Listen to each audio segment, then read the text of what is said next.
Hola guys, it's Sunday night and I'm waiting for little dude to come home, and I thought I would take advantage of this downtime to vent a little because it hasn't helped all weekend and I vented to everybody, but I just wanted to come on and see if getting it out this way will allow me to do my haul video without this on me, because I don't want to be phony, and I have a feeling if I try and do my haul video with all this weighing on me, I'm just not gonna enjoy it and whatever. But I know my memory's jacked up in my phone, so let me just shut up and hurry up and get through it, just because I feel I can talk to you guys. So the last video I made before the Halloween one, I don't know if you guys remember, I thought I was having vision issues.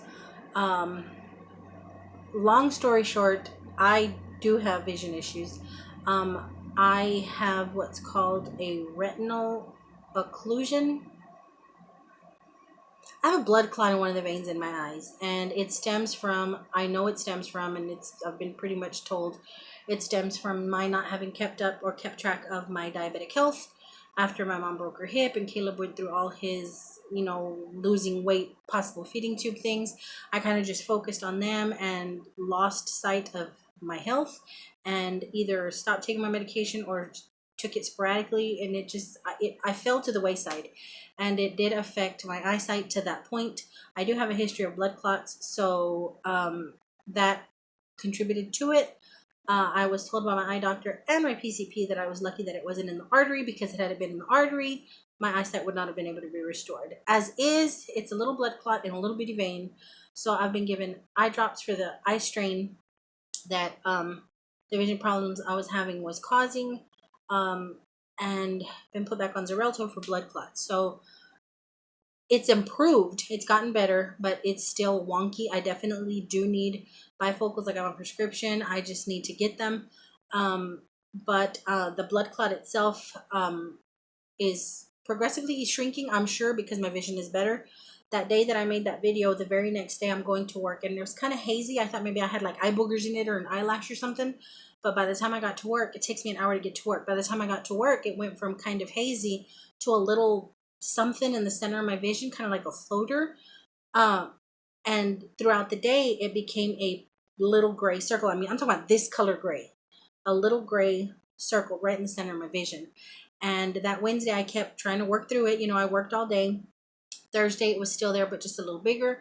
So I started trying to find an eye doctor in my insurance network, and I was able to find one, made an appointment for Friday. I figured I'm just going to go in there and be told, girl, you just need bifocals. That's what's screwing up your eyesight. And no, sure enough, I was told I had a blood clot in the vein in my eye. So that same day, he told me I needed to see my PCP. My PCP, seeing what was happening, had me come in, and she yelled at me and she put me back on Xarelto because I had also started having pain in my leg again, very similar to what I was having before they found the blood clot in my leg. So just to try and break up the clot and get my eyesight right, I'm doing that now. But they did tell me, had it gone into the artery, I would have lost vision in that eye. I wouldn't have come back. So I dodged a really, really big bullet, and it freaked me out. And I was stressing out about that. Then work is imploding on itself. The clinic is falling apart. Our office manager, I'm sorry, and I hope nobody I work with watches this, but it is what it is, and most of them feel the same way. Our office manager is a joke and not taking care of the issues at hand. Right now, we are at risk of being shut down because one of our doctors is at risk of losing his license because he has become very, very lax in compliance with the state of Texas. We are a Medicaid and Medicare clinic, and he just basically has blown off his responsibility to be compliant with medical supplies and home health, and our patients are suffering because of it. The last few months, I have been cussed out daily. I've been called B last week alone more than I've ever been called a B in my whole life. I'm being called lazy, irresponsible, inept, a liar, because the paperwork that they need, they're not receiving. So I'm getting it from home health agencies and patients especially. I'm getting crapped on the daily. I am rooming. For those of you that know, I moved from my office in order to give a free zone to this doctor to get his crap together. They moved me out of my office into the office, little tiny space with my coworker, and I've been putting up with her going through her own personal issues. She is bipolar, diagnosed bipolar. She's going through some very personal issues right now, but she ain't quiet about it, okay? So I have anxiety disorder, and I feed off of and am affected by negative things. She is negative Nelly, big time. She is bipolar.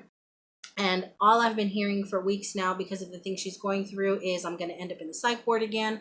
I'm going to end up in the psych ward again. People need to understand that I still have the pills that I took last time. I mean, she's basically threatening suicide around me, to me. And the doctor who is causing all the issues in the clinic is still up to his ridiculousness. He is still being absolutely unprofessional, absolutely irresponsible, absolutely annoying. He is out of control. For lack of space on here, I would go into details about the stupid crap he does. But it makes me wonder if he's not in the early onset dementia because he doesn't act right. They ruled out ADHD. They ruled out drugs and alcohol because he was acting as if though he were high or drunk. They've ruled all that out. They spared his job because he promised that he was going to get his crap together. And because he understood that if you don't get your crap together, they're going to fire you. And if they fire you, your patients follow you. And then we're not going to have enough patients to make the clinic financially viable. So they're going to close the clinic down and everybody's going to lose their job. So our office manager is supposedly been trying to reel him in and control him and get him on point, get him on task. And it doesn't matter how much I've complained to her, how much I've involved her, nothing is changing. I had to make her aware of Little Miss Suicide behind me.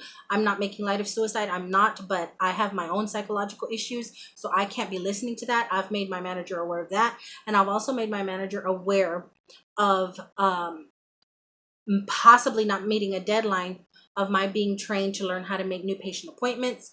And if I went into detail with it, which I probably don't have time to do, you all might understand a little better of why I am so frustrated.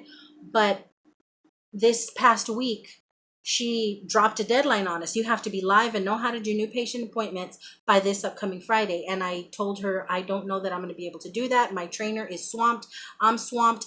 I don't know if I'm going to be able to do it or not. And she came at me and said, well, we all have to do extra. Nobody comes into this clinic to do just the job that they were hired to do. I have to blah, blah, blah, blah. And she vomited out all her stresses and all her responsibilities. And I felt unheard. I felt like, okay, I get it. You got stuff going on too, but I'm just trying to break down to you that I may not meet the deadline. But she's not listening. She's coming back at me nasty. She's coming back at me rude. She's coming back at me totally, well, whatever. I have my own problems too. Well, I'm sorry, but that's the hat you chose to wear, okay? And I'm coming to you with my issues, and you're just totally dismissing me and ignoring me. So she kind of ticked me off, and I'm upset with her. And then I'm having Little Miss drama behind me, and then this doctor keeps walking in and messing around and wasting time. So what happened last week was 2 days of my boss and I, well, my office manager and I, back and forth with, look, this is what's going on. I have somebody contemplating suicide behind me. I have a doctor not doing his job, and now I have to worry about a deadline. I'm voicing my issues to my manager, and her response was, I can no longer continue to have these unproductive conversations with you. I snapped. I absolutely friggin' snapped on Friday. I was going to quit my job. No, kitty. No. Because I snapped. I started to shake. I started to cry, and that's dangerous. If you make me cry, if you piss me off so bad that I cry, you're in danger. Okay, you're in danger. Don't come near me. Don't look at me. Don't talk to me. I snapped, and I walked outside, and I was ready to quit.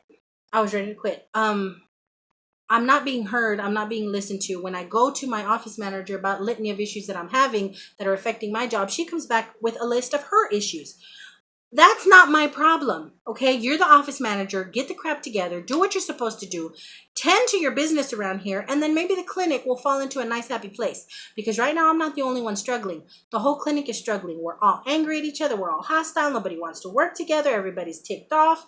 And it's because of this one friggin' doctor. This one doctor has created such turmoil in this freaking clinic, and our office manager doesn't have a grasp on it. They've already, HR stepped in after patients started complaining about this particular doctor and said, we're going to fire him. But they couldn't fire him because that would mean the clinic would shut down. So our office manager convinced them, don't fire him. I will figure something out. We'll move Melissa out of her office, put her in with this other employee. The doctor will have that office and he will be able to focus in there. He's assured me that that's what's going to happen. 2 months later, nothing has happened. That office is still vacant. I'm still in a very, very uncomfortable office, in a very, very uncomfortable working position. And the doctor's still running around being an absolute idiot. So I voiced all these opinions to my manager, and I was told that she would not continue to have these unproductive conversations. Absolutely made me feel like I didn't matter for crap. Nothing I was going through mattered. She didn't care. She had her own problems. So I snapped. And I was going to quit. No, this was Wednesday. I was going to quit that Thursday. I walked in Thursday morning to that response email because we'd been emailing back and forth all week. And then Thursday morning I walk in to her response, I will no longer have these unproductive conversations. We all have our jobs to do around here and we all need to pitch in. So I snapped. So the rest of that day, I was sick to my stomach. I got the poops. Maybe that's too much information. But when I get stressed, I vomit, I poop, my stomach tears up. And I felt like crap. My chest hurt, my head hurt. I was shaky. I felt really, really spooked. My anxiety was super, super high. I made it home. Friday morning, I woke up and I couldn't do it. I couldn't go in work. I've been working since I was 17 years old. In 30 years, I have never called in a mental health day. I called in a mental health day and I let her know. I'm going through some things right now, physically, emotionally, mentally. I am drained. I am done. I can't take one more day of being cussed at, yelled at by patients, disrespected by a doctor and dismissed by you. I need to reel myself in and I need a mental health day. She didn't respond or anything like that. So here we are Sunday night and my stomach is getting sick because I have to go into work tomorrow and who knows what I'm walking into. I don't know what I'm walking into. But I know I'm not walking into some peaceful, lovely lady who's going to turn around, office manager, and say, I saw the error of my ways and I understand that I am failing this clinic as an office manager. So I'm going to put my big girl panties on and I'm going to put my foot down and put everyone in check and make everyone do what they're supposed to be doing so that we can all work cohesively together. I know that's not what I'm going to get because she's as headstrong as I am. She's going to come in and either already responded to me or did something ridiculous Friday when I wasn't there that I'm going to walk in on, or she's waiting for me to get there so she can let me talk to you. You guys, I'm going to get fired. I don't think I'm out of line. I haven't been disrespectful. She pushed me and pushed me and pushed me all week to where I became blunt, to where I became very honest, to where I ended up telling her, I understand. I was not aware that this conversation was unproductive. But my understanding was if we had issues, we could go to our office manager. But if that's no longer the case, I understand. I will just go directly to HR with any issues that I have. And that was the day that I snapped. So, and then she didn't respond. We were just busy. So she didn't respond Thursday. I wasn't there Friday. So who knows what I'm walking into tomorrow. But I don't want to go to work. I feel like I'm being attacked. I feel like when I'm not being attacked, I'm being dismissed or being thought of as dramatic. No, I've been nothing but professional. I've been nothing but nice. I've stressed the issues. I've brought issues to your attention. But when you start trying to blow me off, when you call my complaints or my issues or my trying to speak to you unproductive, we have an issue. We have a problem because you're not going to blow me off. I have to come in and work here every day. And granted, you have your own issues, but that doesn't mean that mine don't exist or that mine aren't important. You are the office manager. That is the hat you chose to wear, so act like one. You let this doctor run all over you. You have not done a thing to make him stop and do what he's supposed to do. You've turned the entire clinic upside down to accommodate him, yet he hasn't done a dang thing to make up for the mess up that he's created because he feels he can get away with it. He knows good and darn well if they fire me, my patients follow me or move to other clinics and the clinic shuts down. She doesn't want anybody to lose their job. He feels he's in control and he's running that clinic. This man is absolutely ridiculous. I think he's going into some kind of dementia because he's ridiculous. He hides things from you. He'll go into your office and grab things and hide them from you. When the office manager wants to speak to him, he stops and runs down the hallway giggling like a friggin' little girl. And the office manager, instead of saying, what the hell are you doing? or stop now, act like a professional, she starts to giggle. Oh no, doctor, please, no, I'm old and a smoker. I can't chase after you. And will chase after him. Literally chase after a grown ass man. Yes, I'm stressed, okay? These are the games they play. He's constantly interrupting meetings. We're in closed door meetings and he's knocking on the door. He just switched over from a flip phone to a smartphone. So he's running around the clinic and hospital, taking pictures and randomly sending these photos to us throughout the workday. You have time to do all this mess, but you don't have time to sign my paperwork, so I'll stop being cussed out. So I'll stop being accused of not doing my job. I have no one to complain to. The person that I'm supposed to complain to, I complained to, and I was told I was creating unproductive conversations. I couldn't face Friday. I couldn't face it. And I'm dreading tomorrow. I'm sitting here waiting for Lily to come home. I'm in a very, very anxious state. I wanted to do a haul video because it makes me feel better to come on and, show a few little things to you guys. And I did do some F it all shopping. I did. Because that's how I get when my anxiety gets up. But I couldn't do it because I feel so overwhelmed. I'm like not focused. And I thought, well, maybe if I just vomit this out, then when I do my haul, I'll feel a little more like myself. I'm a little more like my YouTube stuff. But I don't even know why I'm telling you guys. I know it's not like you all can come and rescue me and find me another job by tomorrow. But I feel like I've complained to everybody else except my YouTube family. And I just feel that I could, I felt that I could. But I am not looking forward to tomorrow. I'm not. Because if she came at me with another little smart A email, or if she's going to approach me and say, we need to talk, you guys, I can't promise you that I'm not going to get fired. Because I've been pushed to the point where I feel absolutely disrespected and dismissed. And you don't do that to somebody who's trying to be an adult. You don't do that for somebody who's just trying to do her job. You don't do that. You triggered the hood chick in me is what happened. And you're lucky that I didn't see you in the hallway when I twitched and had to walk out, because I could have very easily gotten fired Thursday. And that's another reason I didn't go in Friday, because I felt so confrontational. I felt so attacked. I felt so anxious. I felt so angry that I knew if she were to approach me with any more BS or any more excuses or any more, this is the way it's going to be, there was going to be an issue.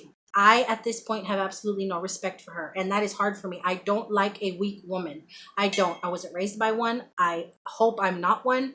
So when a woman is in a power of position and doesn't utilize that power and lets people walk all over her, but then wants to single out people she can act like a big old, macho whatever with, you lose all my respect. You're not handling who you need to handle. So you're taking out all that ire and frustration on people that you think you can handle. You can't handle me. You don't know me. You and I have never had issues. I keep to myself. I do my job. So you don't know I have that button that you can push and trigger something.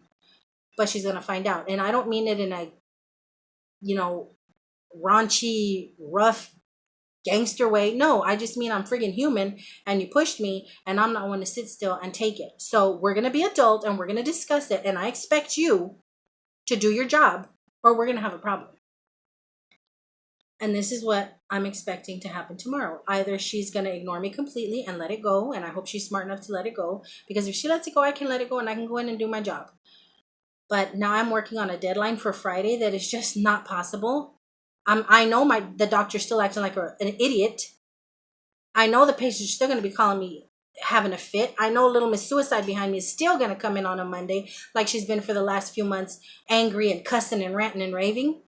But who do I complain to? The person I'm supposed to complain to doesn't give a crap. So now if I get to that point where I'm like, oh my gosh, I just can't today again, I'm going to have to go straight to HR. And who wants to do that? This is what I'm walking into tomorrow. This is what I'm walking into tomorrow. And I just wish little dude was here, because he is my peace. I don't know when he's going to be coming home. He's heading home today. He should be home anytime now. I just need to see something good. I need to see something happy. I need to see something that I love, someone that I love. And I was hanging out with my sister this weekend and my mom, and I vomited all this mess out to them, but it didn't help. I still have to go into work tomorrow. And I don't want to, but I have to, because I'm an adult and I have responsibilities. But I don't know what tomorrow's going to bring, you guys. So just pray for me. Pray that I don't punch somebody in the face. Pray that I don't choke slam anybody. Pray that I don't get fired. And pray that somebody listens. Please. Maybe I'll feel a little better in a little bit and I'll do the haul. I don't know, because I do have this stuff set up. Maybe we'll see. But thank you guys for listening. I'm gonna go see where little dude is, see if he's close to home. Love y'all bunches. Bye.